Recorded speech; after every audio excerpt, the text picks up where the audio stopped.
Hello, I'm Joe DalSanto, astronomy professor at the College of DuPage in Glen Ellen, Illinois.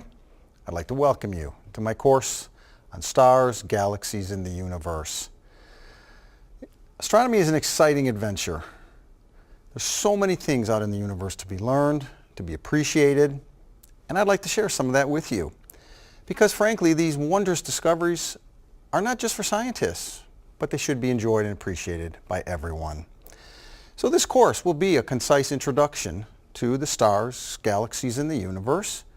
And I hope to again share my passion, my excitement for astronomy with you. I hope you'll also take time to view my other course on solar system astronomy, a companion course. Here you'll find much more information on planets, moons, comets, asteroids, all the various pieces of our solar system. In fact, that other course will also introduce you to other solar systems that we are now finding and discovering around other stars. But this course, again, will be a concise introduction to stars, galaxies, and the universe. What will we cover? Well, we're going to look not only at the characteristics and properties of stars, but we'll trace their life cycles. In other words, how did they form? How do they live? How do they die? How large are they? How far away are they? All these different questions might come to mind when we look up at those beautiful points of light in the sky. Later in the course, we'll begin to explore galaxies, majestic structures, many thousands of light years across, with literally billions of stars. Again, many questions come to mind. Why do they have the structure and shape they have? Where do they come from and form? And what is their future? We'll also look, towards the end of our course, at the fate of the entire universe. What a profound question. And these days, modern astronomy can help answer that for us. Now, some of you might be a little bit concerned about a science course. You might feel, well, that's not my specialty or my strong part, especially the math. Well, I want to reassure you and put you at ease that no math is required for this course. I'll merely be describing most of the concepts. If you do have a little bit of math background or you are a little bit stronger in the sciences, you'll appreciate so much more some of the information that I'll provide you, and you'll gain so much more as well. But if you didn't, again, don't worry about it. No math is required. You may occasionally see one or two equations, but again, you will not need to fully, deeply understand them in order to enjoy our course. So how do we learn about the universe? That's a big topic, isn't it?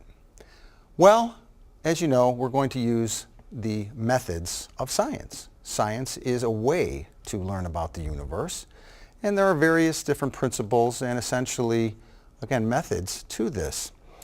First of all, science uses natural causes to explain what we see. Second, scientists generally make observations, and then they will attempt to explain the observations by building models. Now, they're not necessarily always physical models. They may be mathematical, or they may just be conceptual models in our minds or on a piece of paper. But the point is, we'll say that these particular observations are explained by this particular explanation. Now, that model needs to be testable. We need to be able to find some way to determine if it's correct or not. And so that's also an important point, is that any explanation we have needs to be testable by other scientists.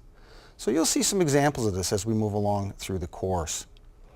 Finally, if our explanation or our model correctly explains our observations, great. We've made excellent progress and we can go on and learn about other things. But on the other hand, sometimes our model, our explanation is not so correct, and now we're faced with a couple of choices. If it's flat out wrong, we may need to just discard it and start over. But sometimes it may only need some revision or updating, and that will enable us to improve it as time goes on. So let's talk briefly about how science is done. Now, by the way, you'll notice throughout the course that occasionally you'll see a PowerPoint slide pop up in front of you, and that's your opportunity to pause the video if you'd like to consider a little more carefully what's on the slide. I'll have a few different illustrations, some beautiful pictures, and a few textual points that you can stop and think about, and perhaps if you like, maybe even take a few notes. So let's move on then and talk again about the scientific method. The scientific method, we just said, begins with observations of the world. What about this? Where is that? Why is that happening? How big is this? All those kind of things come to mind. Again, scientists will then put together a potential explanation. And we call this a hypothesis. It's some natural explanation for what we see. Again, that hypothesis now will be tested by other observations, other scientists perhaps. And again, at some point we may need to revise it or update it or improve it if it is not correct. However, at some point we hope to arrive at a model that is correct, and it has been tested several times. We begin to gain more confidence now in this model, and at some point we will be able to call the model a theory. Now that word theory is often used a little differently in everyday life, isn't it? Sometimes people will say, well, that's just your theory, meaning that's just your idea or your opinion. But the word theory is used a little differently in science. As I just mentioned, the word theory is a tested idea. It's different from our original untested hypothesis. Well, you may be thinking that's great, but sometimes people say, well, I believe in facts. What is the difference between a fact and a theory? They're actually somewhat different.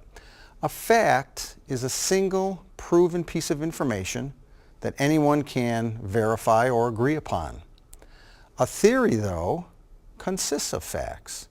It is made of multiple facts, these observations that we find about the natural world, and they are constructed or arranged in such a way that, again, they provide an explanation.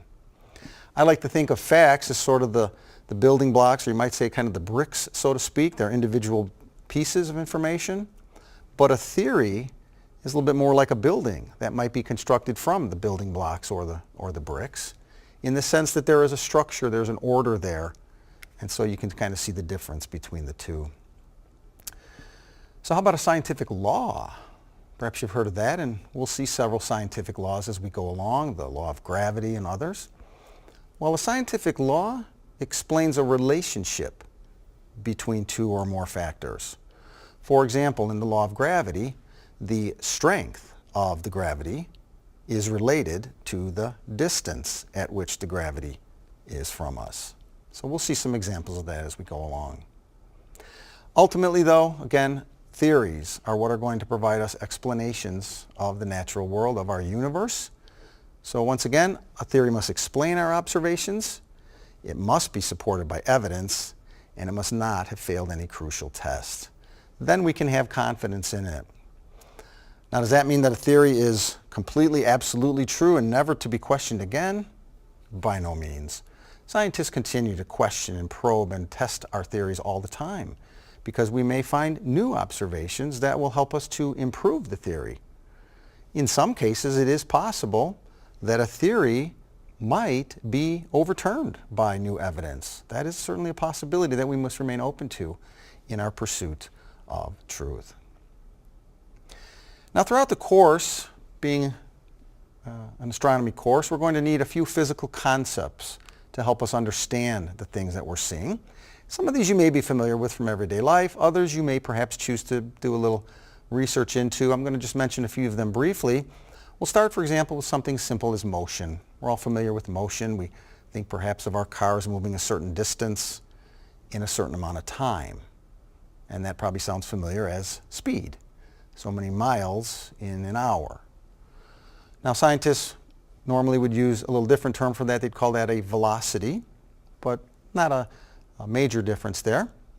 So what happens when we have a change in velocity? In other words, if we speed up or slow down, well, we call that an acceleration, much as you accelerate your car away from a stop sign. We also have the concept of momentum. Here we may have an object that's moving along with a certain amount of mass and a certain velocity. Well, you know, again, perhaps from driving your car, that it doesn't stop instantly, does it? It has a certain amount of momentum.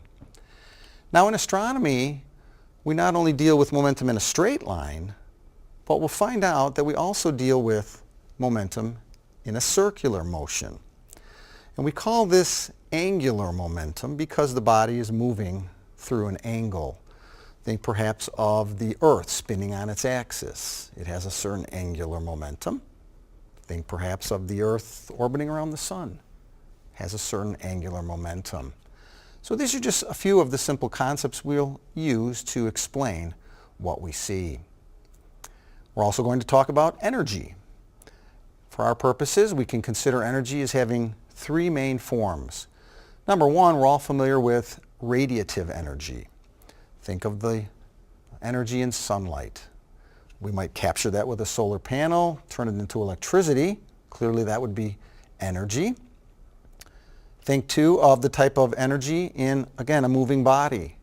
We would call that kinetic energy. And then finally we have something called potential energy or stored energy. What is that about? Well, if we have a certain body at a certain distance from the ground, we would consider to have a certain amount of potential energy. But if we raise that object to a higher distance from the Earth's gravity and release it, you and I both know it's going to fall and it's going to gain that energy of motion, that kinetic energy. Where did that energy come from? Well, essentially, we added that energy when we raised it to a certain level. In other words, we gave it potential energy, and when it's released, the potential energy will change into the kinetic energy. So you see the different forms of energy are interchangeable, aren't they? Even our radiative energy that we perhaps turn into electricity, we could use that to turn a motor, perhaps lift an elevator, or do any number of different things. So these different forms of energy we'll refer to occasionally throughout our course, but again, you needn't worry that they're going to be very complicated. I mentioned gravity. This is a very important concept or force in astronomy.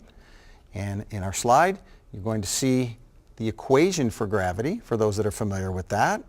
We'll find that it depends on the masses of two bodies, perhaps the sun and the earth, but it also depends on the distance between two bodies. You might recall Isaac Newton was the first one to really explore gravity and understand it, and he developed this concept and made it clear for us. An attractive force between bodies. Now we actually do have a more modern way to look at gravity, but for our purposes that will work, considering it as an attractive force that decreases with increasing distance. Light is a very important concept for us in astronomy. Consider why. With a very few exceptions of perhaps some nearby objects, we really can't go out and examine objects in space up close, can we? Stars, galaxies, again, they are so far away from us. How do we study them? Only by the light we receive from them. So we need to understand light very clearly so that we can interpret what we see when we receive that light from different objects. So you might be familiar with terms such as the wavelength of light. That's merely describing, again, how far it is between each particular wave. Perhaps you've heard of the frequency of light. That's related to the wavelength. That's really saying, well, how frequently does a wave pass by us? And yes, there's a simple equation that relates the two. The wavelength times the frequency equals the speed of light.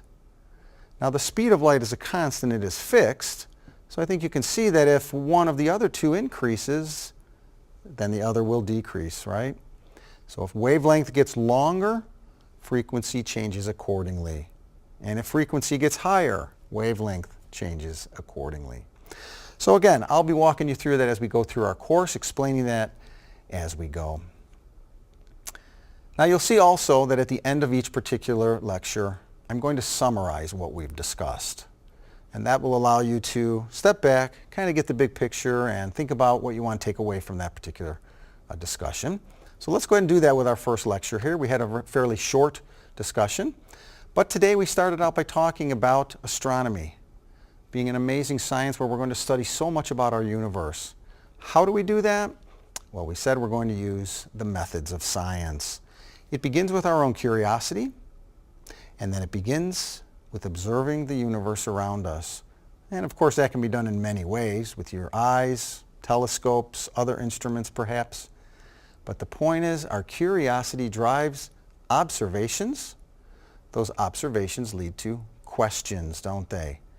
Those questions then may lead us to a preliminary explanation or hypothesis. We take that hypothesis, we begin to test it to see if it's correct. If it's not correct, we may need to revise or change it. But if it is correct, then we can progress onward to other investigations. We also look very briefly at some simple concepts. We looked at different things such as, again, gravity, energy, light, and motion. These, so to speak, are tools in our understanding. They enable us to go out and, again, use the methods of science to understand what we see. So, we've got lots to discuss, and I'm glad to have you with us in our discussion. I hope you enjoy the rest of the course. Let's get started.